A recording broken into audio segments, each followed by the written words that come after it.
Alright, this week on Treasure Hawk, we'll be diving into our first estate sale. Now, do your research prior to the sale and find out what time the sale starts.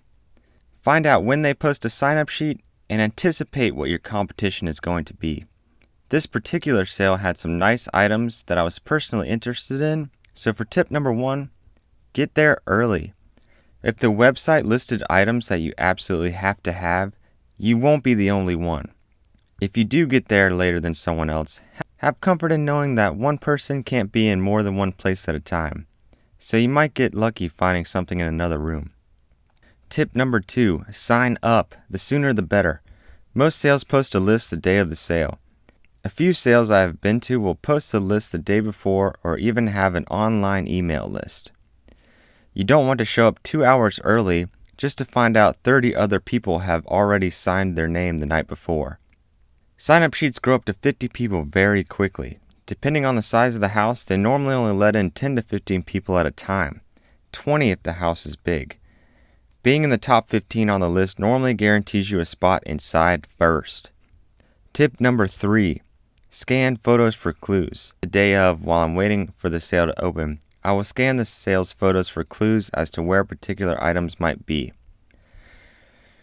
Sometimes you can kind of tell if something is in the kitchen, the dining room, or the garage. This will give you an edge when heading in. Tip number 4, take multiple laps. You'd be surprised what types of things you don't see the first time around the house. Some houses are packed full of stuff and you might have to do some digging. Your brain can only seem to concentrate on a few things at a time. Amazingly, I've missed items right in front of my face that someone else will pick up before me. I got particularly lucky at this sale and was able to find the items I was looking for. $60 is a great price for all of these items, and surprisingly you can find them cheaper than this. Make sure to temper your excitement and look over each item carefully.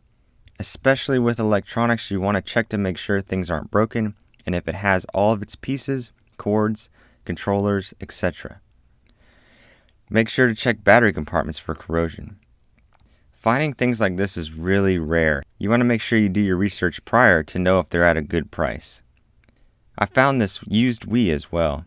$45 isn't a good price. You might be able to sell it for around $60, which isn't enough profit margin.